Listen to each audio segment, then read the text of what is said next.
ये जो बड़ा सा ओशन है ना, इसने हमारी प्लैनेट का ज्यादातर हिस्सा ढका हुआ है और इसकी लहरों के नीचे ऐसे सीक्रेट्स दबे हैं जिन्हें हम अभी समझना शुरू ही कर रहे हैं। सदियों से इंसानों ने समंदर में खोई हुई जमीनों की स्टोरीज सुनाई हैं।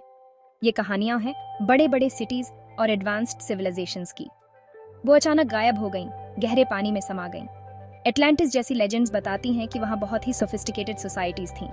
उनके पास अपने टाइम से कहीं ज्यादा नॉलेज और एबिलिटीज थीं। फिर एक डिजास्टर आया। अर्थक्वेक्स और फ्लड्स ने उन्हें डुबो दिया, ऐसा कहते हैं। मेन स्ट्रीम हिस्ट्री अक्सर इन्हें बस फेबल्स कहकर टाल देती है, लेकिन क्या हो अगर ये टूटी फूटी मेमोरीज हों, असली घटनाओं की मेमोरीज जो पीढ़ी दर पीढ़ी चली आ रही हैं। जापान के दक्षिणी कोस्ट के पास योनागुनी आइलैंड के नजदीक एक ऐसी ही पजल है। ये पानी के नीचे एक बहुत बड़ी रॉक फॉर्मेशन है। इसमें कुछ ऐसी फीचर्स हैं जो अजीब तरह से आर्टिफिशियल लगती हैं।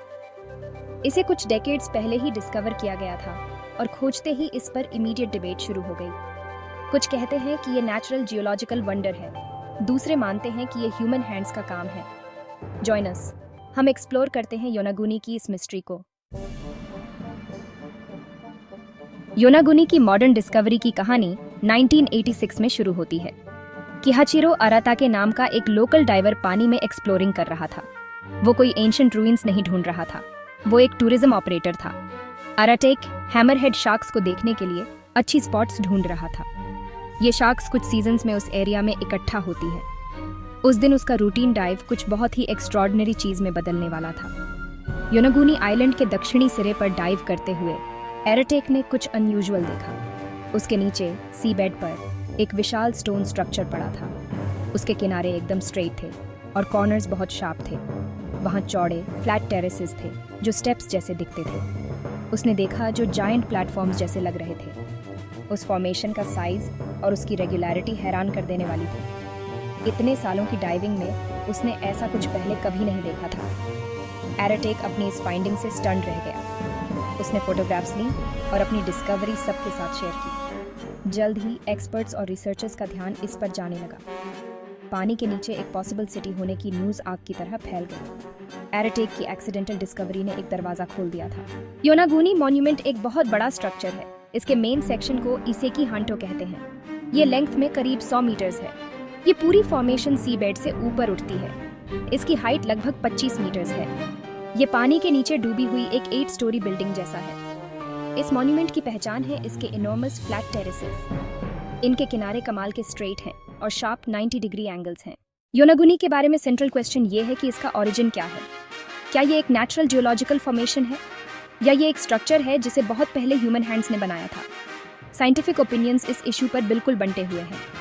कई main stream geologist natural origin के लिए आर्ग्यू करते हैं। डॉक्टर रॉबर्ट शॉक इस व्यू के एक प्रोमिनेंट वॉइस हैं। वो सजेस्ट करते हैं कि ये मॉन्यूमेंट योनागुनी सैंडस्टोन से बना है। इस टाइप का रॉक अक्सर पैरेलल फ्रैक्चर प्लेन्स में टूटता है। उनका मानना है कि नेचुरल प्रोसेसेस ने हजारों सालों में इन शेप्स को स्कल्प्ट किया होगा। However, professor मसाकी Kimura strongly disagree करते हैं। उन्होंने साइट पर सैकड़ों बार डाइव किया है। उन्होंने बहुत ध्यान से इसकी फीचर्स को मैप किया है। वो आर्ग्यू करते हैं कि अनयूजुअल फीचर्स की कॉन्सेंट्रेशन इतनी हाई है कि ये नेचुरल नहीं हो सकती। वो इशारा करते हैं उन चीज़ों की तरफ जिन्हें वो कार्व्ड स्टेप्स और पॉसिबल एनिमल कार्विंग्स बताते हैं। डेफिनेटिव प्रूफ की कमी इस कंट्रोवर्सी को जिंदा रखती है। योनागुनी मॉन्यूमेंट इंटेंस स्पेकुलेशन का सब्जेक्ट बना रहेगा। ये एक ट्रू अंडर वाटर एनिग्मा है। अगर हम ये आइडिया मान लें कि योनागुनी मैन मेड है तो एक बहुत बड़ा सवाल उठता है। कौन बना सकता था इतना कॉलोसल स्ट्रक्चर और उन्होंने ये कब किया होगा। ये मॉन्यूमेंट अभी रिलेटिवली शैलो वाटर में है, करीब 5 से 30, 5 to 30 मीटर्स डीप। हावेवर, अगर इसे ड्राई लैंड पर बनाया गया होता तो सी लेवल्स बहुत लोअर होने चाहिए थे। इससे इसका कंस्ट्रक्शन पिछले आइस एज के दौरान या उसके खत्म होने से पहले का होगा। दैट मीन्स पोटेंशियली 10,000 साल से भी ज्यादा पहले। एक पॉसिबिलिटी है एक अननोन एडवांस्ड सिविलाइजेशन, एक कल्चर जो रिमोट एंटिक्विटी में फली फूली और फिर वैनिश हो गई। अनदर थ्योरी इस मॉन्यूमेंट को जापान की एंशिएंट जोमन कल्चर से कनेक्ट करती है। जोमन पीरियड ऑफिशियली लगभग 14,000 BCE में शुरू हुआ था। ये लोग प्राइमरीली हंटर गैदरर्स थे। वो अपनी डिस्टिंक्टिव पॉटरी के लिए भी जाने जाते थे। इतना मैसिव स्टोन कॉम्प्लेक्स बनाने के लिए सोशल ऑर्गेनाइजेशन और टेक्नोलॉजी का वो लेवल चाहिए था जो यूजुअली जोमोन लोगों से एसोसिएट नहीं किया जाता। बिना ज़्यादा कॉन्क्रीट आर्कियोलॉजिकल एविडेंस के, जैसे कि इंस्क्रिप्शंस या टूल्स जो सीधे साइट से जुड़े हों, योनागुनी के पोटेंशियल बिल्डर्स की आइडेंटिटी इसके सबसे प्रोफाउंड मिस्ट्रीज में से एक बनी हुई है। योनागुनी की मिस्ट्री सिर्फ साइंटिफिक डिबेट तक ही सीमित नहीं है। इसने मिस्टिक्स, स्टोरी टेलर्स और अनएक्सप्लेन्ड चीज़ों के थियरिस्ट्स की इमेजिनेशन को भी कैप्चर कर लिया है। लोकल लेजेंड्स र्यूक्यू आइलैंड्स में, जहां योनागुनी है, एक मिथिकल प्लेस के बारे में बताती हैं। इस प्लेस को निराई कनाई कहते हैं। इसे समंदर पार का एक पैराडाइज बताया जाता है। ये सारी लाइफ का सोर्स है और डेथ के बाद स्पिरिट्स की डेस्टिनेशन। कुछ ओकिनावान्स मानते हैं कि योनागुनी निराई कनाई का फिजिकल मैनिफेस्टेशन हो सकता है या वहां तक पहुंचने का गेटवे। लोकल लेजेंड्स के अलावा और भी अनकन्वेंशनल थ्योरीज सामने आई हैं। कुछ लोग एक्स्ट्रा टेरेस्ट्रियल इन्वॉल्वमेंट के बारे में स्पेकुलेट करते हैं। क्या योनागुनी एक एंशिएंट एलियन आउटपोस्ट हो सकता है, या शायद एक स्ट्रक्चर जो एलियन गाइडेंस या टेक्नोलॉजी से बना हो? ऐसे आइडियाज कुछ सर्कल्स में पॉपुलर हैं। ये फ्रिंज थियरीज, हालांकि मेन स्ट्रीम साइंस इन्हें एक्सेप्ट नहीं करती, योनागुनी के प्रोफाउंड इम्पैक्ट को हाईलाइट करती हैं। ये हमारे असम्पशंस को चैलेंज करता है और जो हम पॉसिबल समझते हैं उसकी बाउंड्रीज को पुश करता है। चाहे ये नेचुरल वंडर हो, एक लॉस्ट ह्यूमन सिटी, या कुछ और भी एग्जॉटिक, योनागुनी हमारी क्यूरियोसिटी को फ्यूल करता है। 2025 तक योनागुनी मॉन्यूमेंट फैसिनेशन और डिबेट का सोर्स बना हुआ है। ये एक वर्ल्ड रिनाउंड डाइविंग डेस्टिनेशन बन गया है। ग्लोब के कोने कोने से डाइवर्स इस रिमोट जापानीज आइलैंड पर ट्रैवल करते हैं। वो इन एनिग्मेटिक स्ट्रक्चर्स को खुद देखने की उम्मीद में आते हैं। इन मैसिव जियोमेट्रिक फॉर्मेशंस के साथ स्विम करने का एक्सपीरियंस अक्सर हैरत अंगेज बताया जाता है। ये पानी के नीचे किसी कैथीड्रल या किसी फॉरगॉटन एलियन वर्ल्ड के रूइंस में घूमने जैसा है। योनागुनी में डाइविंग करना चैलेंजिंग हो सकता है। साइड स्ट्रॉन्ग ओशन करंट्स के सामने एक्सपोज रहती है, स्पेशली साल के कुछ खास टाइम में। विजिबिलिटी भी वेरी कर सकती है। हाउएवर, एक्सपीरियंस डाइवर्स के लिए रिवॉर्ड्स बहुत इमेंस हैं। मेन मॉन्यूमेंट एरिया अपने टेरेसेस और ट्रायंगल पूल और स्टेडियम जैसी डिस्टिंक्ट फीचर्स के साथ एक unique under water spectacled offer करता है। इसकी इंटरनेशनल फेम और कुछ स्कॉलर्स की ऑनगोइंग रिसर्च के बावजूद योनागुनी मॉन्यूमेंट को जापानीज गवर्नमेंट से एक मैन मेड आर्कियोलॉजिकल साइट के तौर पर ऑफिशियल रिकॉग्निशन नहीं मिली है। जापान की एजेंसी फॉर कल्चरल अफेयर्स ने इसे नेशनल हेरिटेज साइट डेजिग्नेट नहीं किया है।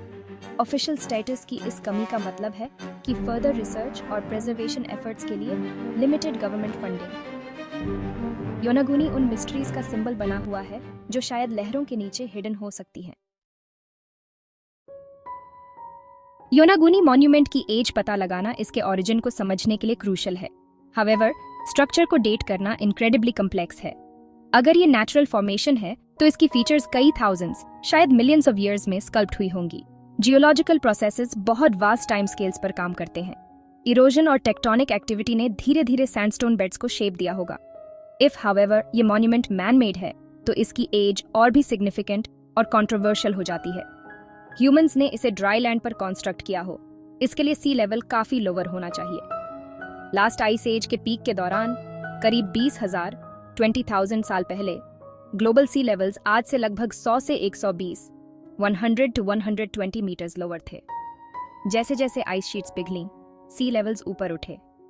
वो एरिया जहां योनागुनी अब है, वो रफली 8,000 से 10,000 8,000 to 10,000 साल पहले सबमर्ज हो गया होगा। दिस सजेस्ट्स कि अगर इसे लैंड पर बनाया गया था तो ये एटलीस्ट इतना ओल्ड तो होगा ही।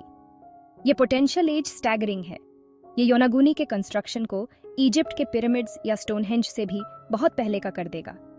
ऐसी डेफिनेटिव डेटिंग के बिना योनागुनी की एज स्पेकुलेटिव बनी हुई है। योनागुनी मॉन्यूमेंट पैसिफिक की गहराइयों में साइलेंटली आराम कर रहा है। ये सी वाटर और टाइम में लिपटा एक कोलोसल एनिग्मा है। ये पास्ट के बारे में हमारे परसेप्शंस को चैलेंज करता रहता है। ये हमारी इमेजिनेशन को फ्यूल देता है कि क्या पॉसिबल हो सकता है। क्या ये मेरली नेचुरल जियोलॉजिकल फोर्सेस का एक एक्स्ट्रॉर्डिनरी प्रोडक्ट है, एक स्टनिंग एग्जाम्पल कि कैसे रॉक और वाटर मिलकर ह्यूमन डिजाइन जैसी फॉर्म्स बना सकते हैं? और is it something more? Human history के एक फॉरगॉटन चैप्टर का साइलेंट टेस्टामेंट, लहरों के नीचे लॉस्ट एक सिविलाइजेशन, एविडेंस जैसा कि 2025 में है, कई लोगों के लिए इनकंक्लूसिव है। जियोलॉजिस्ट नेचुरल फॉर्मेशन के लिए स्ट्रॉन्ग आर्ग्यूमेंट्स देते हैं। वो सैंडस्टोन की प्रॉपर्टीज और इरोजन की पावर का हवाला देते हैं। फिर भी जानबूझकर बनाई गई लगने वाली इतनी सारी shapes, the terraces, the straight lines और द राइट एंगल्स की शेयर कॉन्सेंट्रेशन दूसरों को आर्टिफिशियल ओरिजिन का यकीन दिलाती रहती है। The debate is a healthy one. ये हमें एक्सप्लोर करने और क्वेश्चन करने के लिए पुश करता है। शायद future technological advancements clear answers देंगी। न्यू अंडर वाटर सर्वे टेक्निक्स, ज़्यादा सोफिस्टिकेटेड डेटिंग मेथड्स या न्यू आर्टिफैक्ट्स की डिस्कवरी एक दिन योनागुनी की पजल को सॉल्व कर सकती है। अल्टीमेटली योनागुनी मॉन्यूमेंट हमें पॉन्डर करने के लिए इनवाइट करता है। ये हमें एक्सेप्टेड नैरेटिव्स से आगे देखने के लिए इनकरेज करता है।